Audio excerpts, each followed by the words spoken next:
Hello, if you're watching this, then that means you have been gifted or have purchased one of our terrarium kits. To start off with then, you will need to have a clean surface, have everything from the kit out in front of you. And to start off with, we are just adding the white perlite to the bottom of the jar. Just tip it in and give the jar a good shake for an even spread, like so.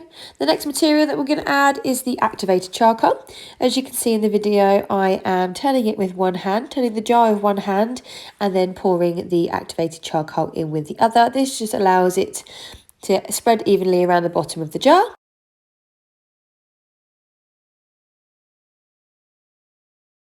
Okay, so making sure that it's all in there, all evenly spread. The next material that we're going to add is the potted soil. So this should have absorbed all of the water by now.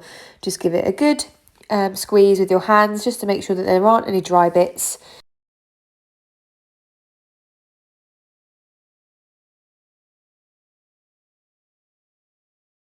And now we're going to start adding the potted soil. Because of the substance of the soil, you can actually add it quite evenly with just your hands. So like I'm doing in the video, just add small amounts at a time, evenly spread it around the jar, keep turning the jar, making sure that you're covering all areas, and you want to use the majority of the soil.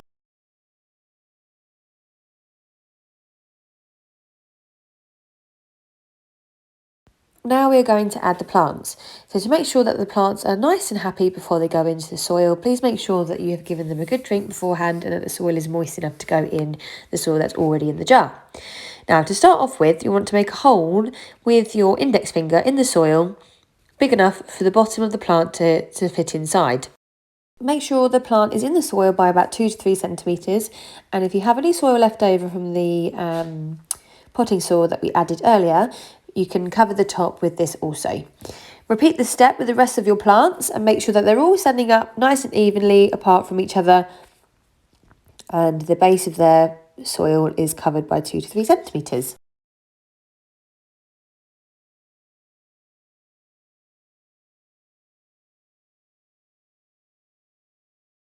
Give your jar a good clean if you need to, just so that you can see clear through the jar. This is the part where you get creative by using materials that you have in your house or your garden. Here I'm adding moss to my jar. It looks good decoratively and it will also hold moisture when you add water to your plants. If you can, make sure that you're adding your decorative layer to cover the full amount of the soil that you can see on top.